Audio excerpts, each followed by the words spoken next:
आखिरकार वही हुआ जिसका डर था। एक तरफ बिहार में वक्फ कानून के लागू होते ही एनडीए के साथ ही साथ नीतीश कुमार का विरोध हो रहा है, तो दूसरी तरफ चुनाव से ठीक पहले ही पार्टी में एक बड़ी टूट हो चुकी है जिसने सारे धागे खोल कर रख दिए हैं। नमस्कार, आप देखना शुरू कर चुके हैं 4PM न्यूज नेटवर्क और मैं हूं आपके साथ प्रगति ठाकुर। एक तरफ वक्फ की लड़ाई है तो दूसरी तरफ बगावत के सुर तेज हो रहे हैं। आपको बता दें कि राहुल गांधी के दौरे के ठीक बाद बिहार एनडीए में एक बार फिर से बड़ी फूट होती नजर आ रही है और सीट बंटवारे को लेकर पेच फंस चुका है। और नीतीश कुमार से लेकर जीतन राम मांझी तक ने बीजेपी के कथित चाणक्य को चेतावनी दे डाली है। और केवल चेतावनी नहीं बल्कि आपको बता दें कि बीजेपी पर एक बड़ा आरोप लगाया है। तो फिलहाल राहुल गांधी के दौरे ने बिहार में ऐसा क्या असर दिखाया और कैसे गठबंधन अब टूट की कगार पर आ चुका है, आपको बताएंगे। और क्यों अमित शाह को खुद सहयोगियों ने ही चेतावनी दी है और क्या बड़ा आरोप लगाया है, उस पर भी आएंगे। लेकिन उससे पहले आप ये खबर देखिए। जीतन राम मांझी की प्रेशर पॉलिटिक्स जारी, 35 से 40 सीटों की दोहराई मांग, बीजेपी जेडीयू पर लगाया बड़ा आरोप। तो बिहार में अब प्रेशर पॉलिटिक्स का गेम शुरू हो गया है। पहले तो आपको बता दें कि केवल नीतीश कुमार ने बीजेपी की टेंशन बढ़ाकर रखी हुई थी, लेकिन अब तो और भी सहयोगियों ने मोर्चा संभाल लिया है। ऐसे में आप देख सकते हैं जीतन राम मांझी ने बीजेपी के साथ ही साथ जेडीयू पर भी प्रेशर पॉलिटिक्स का गेम शुरू कर दिया है और साफ बगावती सुर अपनाते हुए नजर आ रहे हैं, क्योंकि जैसा कि आपने खबर में साफ देखा, लिखा हुआ है कि जीतन राम मांझी ने 10-20 नहीं बल्कि 35 से 40 सीटों की मांग करके बीजेपी को एक बड़ा झटका दे दिया है और साथ ही साथ बीजेपी पर बड़ा आरोप भी लगाया है। देखिए आगे लिखा भी है। बिहार में अक्टूबर-नवंबर में विधानसभा का चुनाव होना है, उससे पहले सियासी सरगर्मियां बढ़ने लगी हैं। इसी बीच एनडीए में शामिल हिंदुस्तानी आवाम मोर्चा ने चुनाव में 40 सीटों की मांग कर दी है। हम के प्रमुख और केंद्रीय मंत्री जीतन राम मांझी ने रविवार को कहा है कि हम 20 विधायक चाहते हैं और इसके लिए 35 से 40 सीटें जरूरी है।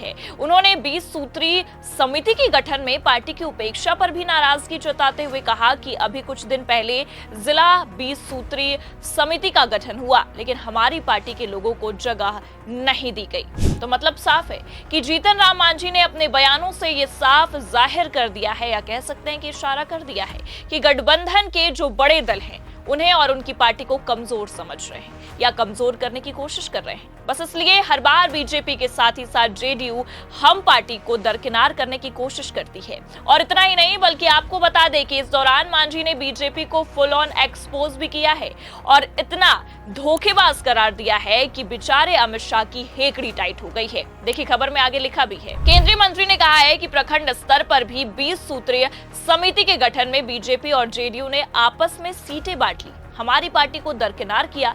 बीजेपी के राष्ट्रीय अध्यक्ष जेपी नड्डा, बिहार प्रदेश अध्यक्ष दिलीप जायसवाल, जेडीयू कार्यकारी अध्यक्ष संजय झा, जेडीयू के वरिष्ठ नेता अशोक चौधरी से हमने बात की और पूछा कि हम लोगों के दल को एनडीए का हिस्सा मान भी रहे हैं या नहीं।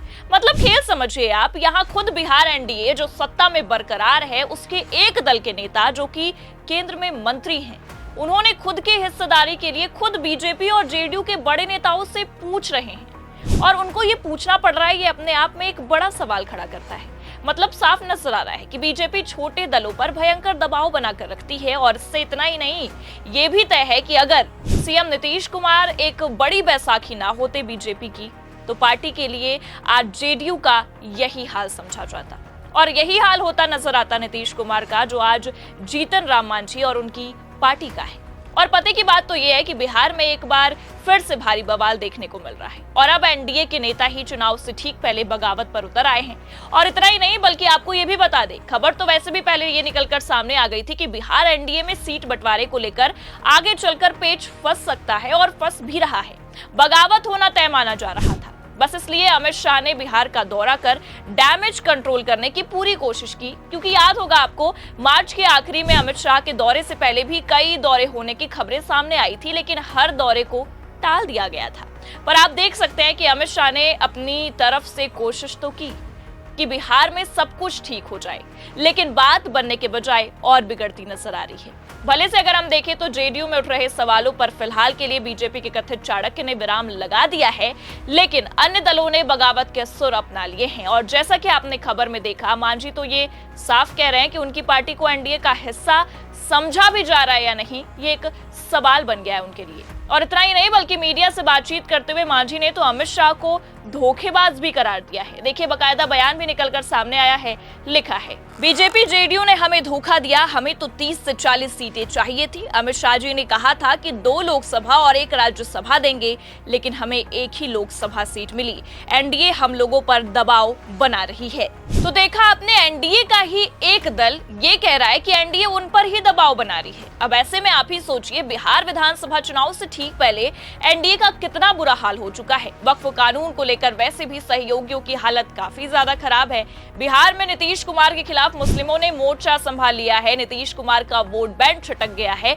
तो वहीं आप देख सकते हैं कि अब इस मामले ने और तूल पकड़ लिया है, जिससे ये साफ समझ में आ रहा है कि अमित शाह ने जिस भी मकसद से बिहार का दौरा किया है, तमाम मीटिंग पर मीटिंग की है, सहयोगियों के बगावत को रोकने की पुरजोर कोशिश भी की है, लेकिन ये सारी रणनीतियां धरी की धरी रह गई। क्योंकि एक सहयोगी दल का नेता जो केंद्र में मोदी के मंत्री हैं, वही अमित शाह को धोखेबाज करार रहे हैं और साफ कह रहे हैं कि भारतीय जनता पार्टी और जेडीयू ने हमारे साथ मिलकर धोखा किया। ये अपने आप में कोई छोटी बात नहीं है। अब ऐसे में जहां एक तरफ आपको बता दें कि बिहार की सियासत से निकले इन बयानबाजियों से ये साफ झलक रहा है कि एनडीए में सब कुछ ठीक नहीं है और एक बड़ी टूट की कगार पर गठबंधन पहुंच चुका है। वहीं इन सब तस्वीरों को देखते हुए कांग्रेस पार्टी और विपक्षी गठबंधन ने अब मोर्चा संभाल लिया है। अभी कुछ दिनों पहले ही राहुल गांधी ने बिहार का दौरा कर बवाल काट रखा था। सड़कों पर एक बड़ा जन सैलाब उनके लिए उमड़ा था। वहीं अब कांग्रेस के तमाम नेताओं का दौरा होने की भी खबरें सामने आ रही हैं, जिससे ये साफ समझ में आ रहा है कि बिहार अब कांग्रेस के लिए नाक का सवाल बन गया है। ये खबर देखिए आप। बिहार चुनाव को कांग्रेस ने बनाया नाक का सवाल। राहुल और पायलट के बाद खड़गे भरेंगे हुंकार, 2 जिलों में करेंगे रैली। तो मतलब साफ है कि अब जहां एनडीए गठबंधन में खुद ही बगावती सुर देखने को मिल रहे हैं, उसी का फायदा अब कांग्रेस उठाती नजर आ रही है। और कांग्रेस ने यह साफ तय कर दिया है कि किसी भी हालत में बिहार में डंका बजाना है, तभी तो पार्टी नेताओं ने अब कमर कस ली है। और इतना ही नहीं बल्कि आपको बता दें कि राहुल गांधी के दौरे ने वैसे भी बिहार में कांग्रेस और विपक्षी दल के लिए जान फूंक दी है। 7 अप्रैल को राहुल गांधी के लिए बिहार में जो जन सैलाब उमड़ा था, उसने ये साफ दिखा दिया था कि पार्टी अब मजबूती से आगे बढ़ रही है। लेकिन वहीं राहुल के दौरे के ठीक बाद आप देख सकते हैं कि एनडीए से ये खबर निकलकर सामने आती है कि सीट बंटवारे को लेकर पेच फंस गया है।